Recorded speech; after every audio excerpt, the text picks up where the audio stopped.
یأمرون بالمعروف وینہون عن المنکر، یہ کام یہ کرتے ہیں مومنین کہ اچھائی کا حکم کرتے ہیں، برائی سے روکتے ہیں، یہ کہتے ہیں کہ میں ہی نہیں کر رہا تو میں دوسروں کو کیوں کروں؟ بھائی آپ نہیں کر رہے، دعوت دینا شروع کیجئے، آپ کو اللہ توفیق دے دے گا۔ اگر کوئی برا کر رہا ہے اس کو برا کرنے سے روکیے، اللہ آپ کو توفیق دے دے گا، آپ برائی سے بچ جائیں گے۔ اور دیکھیے کبھی کبھی اچھے شکل میں بھی آدمی کو روکتا ہے، 1-2 منٹ میں بات مکمل کر لیتا ہوں۔ تبلیغی جماعت کے احباب قابل مبارکباد ہیں، لیکن اللہ کے لیے آپ جماعت کے کام کرتے ہیں، آپ اپنے آپ کو فرشتہ کہنا چھوڑ دیں۔ فرشتہ مطلب کہنا نہیں، فرشتہ سمجھنا چھوڑ دیجئے۔ اگر کوئی عالم آپ کو بتاتا ہے تبلیغی جماعت کے اندر یہ غلط ہے تو اللہ کے لیے اس کو غلط سمجھیے۔ جب قرآن پیش کر دے، حدیث پیش کر دے، آپ اس چکر میں مت پڑیے میرے امیر کا حکم ہے، امیر کا حکم کیا قرآن اور حدیث سے بڑھ جائے گا؟ مجھے رونا آتا ہے، ایسی فضا قائم ہو گئی ہے۔ آپ اچھے کام کر رہے ہو، ہر کام اچھا کیجیے، آپ غلط کیوں کرتے ہیں؟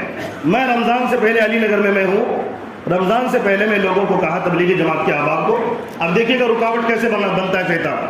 میں نے کہا کہ میرے گھر میں لوگوں کو جوڑیے، عورتوں کو جوڑیے، رمضان سے پہلے میں تھوڑا بیان کر دوں گا، ان کا مزاج بنے گا، نیکیاں کریں گے۔ تو یہ کیا کہتے ہیں؟ نوری مسجد سے پوچھ کے آؤں گا۔ اور نوری مسجد میں کیا کہا گیا؟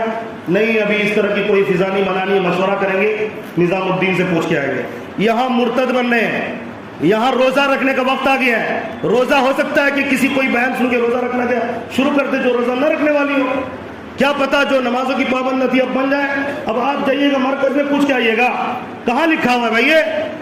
آپ کو دعوت پہنچانا ہے، مردوں تک بھی عورتوں تک بھی، مشورے کی کون سی ضرورت پیش آ گئی ہے؟ جب خطیب موجود ہے، عالم سے بہتر بھی کوئی دین کی بات کر سکتا ہے۔ کہتے ہیں چلہ 4 مہینے کی عورت، ابھی پھر میں نے ابھی کہا تھا، اس ہفتے کو چند لوگوں نے بات کر لیا، اتوار کے دن جو ہے گھر میں جو سچائی بتا رہا ہوں، گھر میں بات کرنے کی طے ہو چکی ہے آپس میں۔ جو تبلیغی جماعت کے احباب ہیں وہ خوشی سے تیار ہیں کہ ٹھیک ہے بھائی اتوار کے دن لوگوں کو آپ کے گھر میں جوڑیں گے، آپ دین کی بات کریں گے۔ فضا بن گئی۔ اب یہ لوگ مشورے میں کیا کہہ رہے ہیں؟ نہیں چلتے نوری مسجد سے پوچھیں گے۔ میں نے آج صبح میں پوچھا ذمہ داروں سے، کیا بنا؟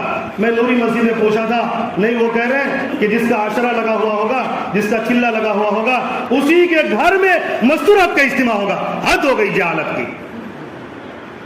ابے جہاں زیادہ جاہل ہے، جہاں زیادہ مردودیت ہے، اس کے گھر میں ہونا چاہیے دین کا کام۔ جو پہلے سے پاکیزہ ہے اس کے یہاں نہ ہو تو چلے گا۔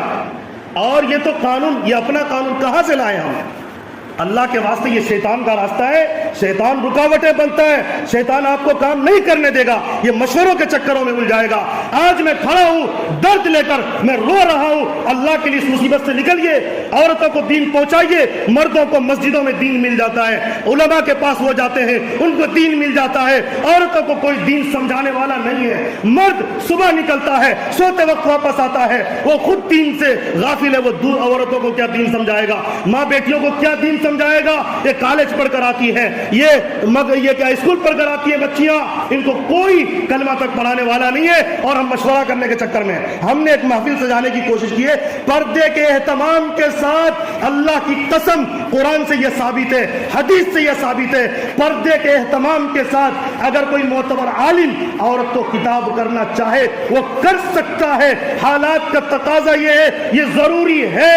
چلہ 4 مہینے لگائے ہوئے عورت کے گھر میں نہیں، ہر عورت کے گھر میں یہ ہونا چاہیے، یہ وقت کا تقاضا ہے۔ اگر آپ غلط سمجھتے ہیں اور اگر آپ ثابت کر دیتے ہیں یہ بات غلط ہے، مشورہ جو اوپر سے آئے گا وہ کریں گے۔ اگر یہ قرآن حدیث کے خلاف بات ہو گئی جو میں کہہ رہا ہوں، مجھے 100 جوتے ماریے ورنہ 100 جوتے آپ کھا لیجیے، نہیں ہے نا یہ بات، یہ اپنی شیطانی باتیں ہیں۔ اللہ کے لیے سمجھیے، میں کچھ دینا چاہتا ہوں، عالم کچھ دینا چاہتا ہے، کچھ پہنچانا چاہتا ہے تو آپ کو دین کا کام کرنا ہے۔ طریقہ بھی نبی والا، صحابہ والا، نبی کے دور میں بھی ایسا ہی تھا، صحابہ کے دور میں بھی ایسا ہی تھا، مولانا الیاس صاحب رحمۃ اللہ علیہ کے دور میں بھی ایسا ہی تھا۔ بہت ساری عورتوں سب تو یہ تو جماعت تبلیغی جماعت میں جو عورتوں کا نکلنا اسٹارٹ ہوا ہے، یہ تو آخر جماعت مولانا الیاس صاحب رحمۃ اللہ علیہ کے بعد یہ آخر کی بات ہے، یہ آخر کی بات ہے، نکلنا شروع ہے۔ تب وہ کیسے عورت میں کام کرتے ہوں گے؟ یا اس سے پہلے کا جو زمانہ تھا صالحین کا، تابعین کا، صحابہ کا، وہ کیسے کام کرتے ہوں گے؟ یہی ایک طریقہ تھا۔ اس طریقے کو ختم کیسے کیا جا سکتا ہے؟ اسی لیے اپنا اٹکل پچو چھوڑ دے، دین کا کام کریں گے دین کی روشنی میں، طریقہ نبوی کی روشنی میں۔ اللہ تبارک و تعالی ہم تمام کو دین کی صحیح سمجھ عطا فرمائے، ہم سب کو عمل کی توفیق عطا فرمائے۔